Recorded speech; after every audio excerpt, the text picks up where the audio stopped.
ধানের শীষের পক্ষে সমর্থন দেন। ধানের শীষ নির্বাচিত হলে আগামী 12 তারিখের নির্বাচনে তাহলেই যেই পরিকল্পনার কথাগুলো আপনাদের সামনে বলেছি এই পরিকল্পনাগুলো আমরা বাস্তবায়ন করতে পারবো। প্রিয় ভাই বোনেরা, আপনারা দেখেছেন সারা দেশের মানুষ সাক্ষী আছে কিভাবে গত 15 বছর মানুষের কথা বলার অধিকারকে দাবিয়ে রাখা হয়েছিল, কিভাবে মানুষের ভোটের অধিকারকে দাবিয়ে রাখা হয়েছিল। প্রিয় ভাই বোনেরা, 2024 সালের 5ই আগস্ট ছাত্র জনতার আন্দোলনের মুখে সেই স্বৈরাচার পালিয়ে যেতে বাধ্য হয়। আজ একটি পরিবর্তনের সময় এসেছে। আজকেই সবার মধ্যে দাঁড়িয়ে আমি হয়তো আপনাদের সামনে আমাদের অন্য রাজনৈতিক প্রতিপক্ষ যারা আছে সেই প্রতিপক্ষদের সম্পর্কে হয়তো অনেক কথা বলতে পারতাম, কিন্তু সেই প্রতিপক্ষদের সম্পর্কে যদি আমি কথা বলি তাতে জনগণের কি কোনো লাভ হবে? জনগণের কোনো লাভ হবে না। জনগণের লাভ তখনই হবে যখন আমরা পরিকল্পিতভাবে খাল খনন করতে পারবো। জনগণের লাভ হবে যখন আমরা পরিকল্পিতভাবে আপনাদেরকে স্বাস্থ্য সেবা দিতে পারবো।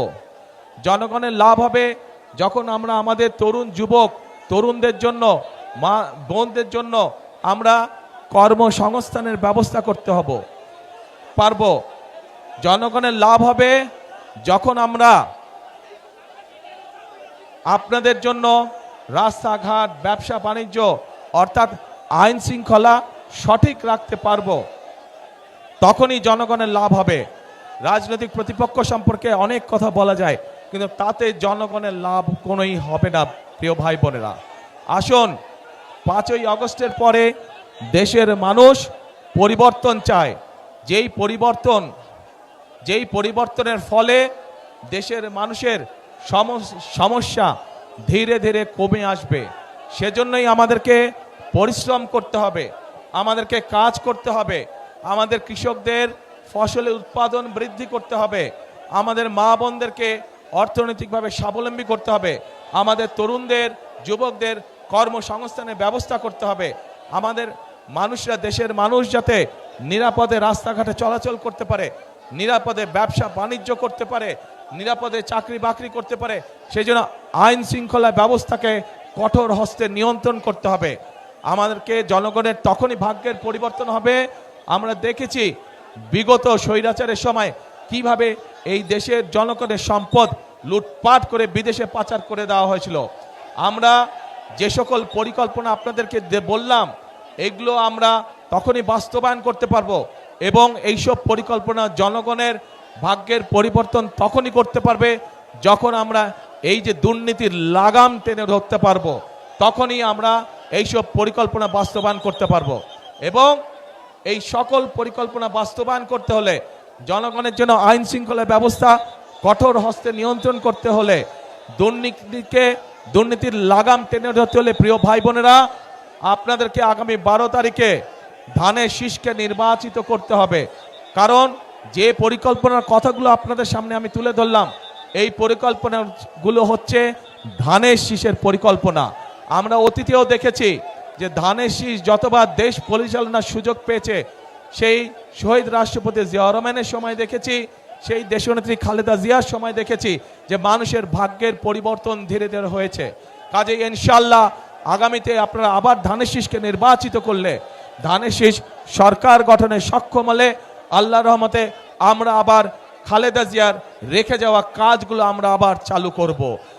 শহীদ জিয়ার রেখে যাওয়া কর্মসূচিগুলো আমরা আবার চালু করব, যাতে করে দেশের মানুষের ভাগ্যের পরিবর্তন হয়।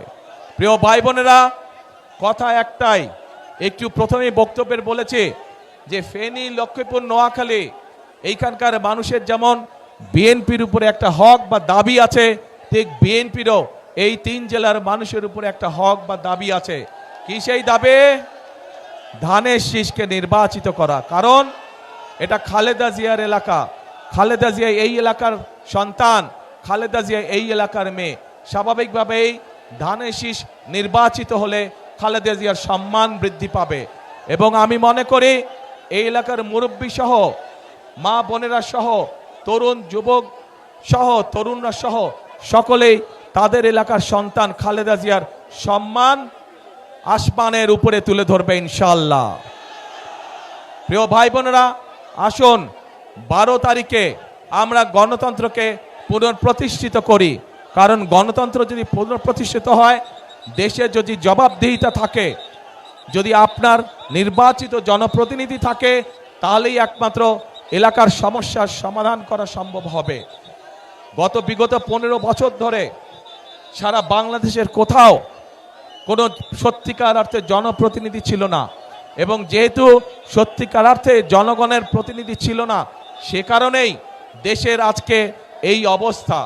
আমরা দেখেছি কিছু সংখ্যক মানুষের ভাগ্যের পরিবর্তন হয়েছে, কিন্তু 98% মানুষের ভাগ্যের কোনো পরিবর্তন হয় নাই। আমাদের কাজ হচ্ছে গ্রামের, দেশের খেটে খাওয়া মানুষের ভাগ্যের পরিবর্তন করা।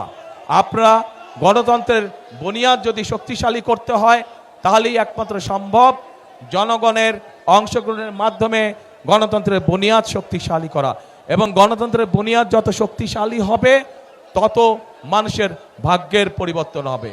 প্রিয় ভাই বোনেরা, আমরা বিশ্বাস করি এই দেশকে যদি এগিয়ে নিতে হয়, বাংলাদেশের মানুষ যেভাবে এই দেশকে কল্পনা করে, বাংলাদেশের মানুষ তাদের সামনে এই দেশের সম্পর্কে যে প্রত্যাশা, সেই প্রত্যাশা তখনই বাস্তবায়ন করা সম্ভব আমরা যারা গণতন্ত্রে বিশ্বাস করি, আমরা সকলে যদি ঐক্যবদ্ধ থাকি, তাহলেই একমাত্র সম্ভব বাংলাদেশের প্রত্যাশিত বাংলাদেশকে গড়ে তোলা। এবং সেই প্রত্যাশিত বাংলাদেশ গড়ে তুলতে হলে আপনাদের সকলের সহযোগিতা প্রয়োজন। আপনাদের সহযোগিতাই একমাত্র পারে একটি সুন্দর ভবিষ্যৎ বাংলাদেশ গড়ে দিতে। সেজন্যই আমি সবসময় একটি কথা বলি, করব কাজ, কে করব কাজ, গড়ব দেশ, সবার আগে বাংলাদেশ। আবার বলি, করব কাজ, সবার আগে বাংলাদেশ। প্রিয় ভাই বোনেরা, এই যে এখানে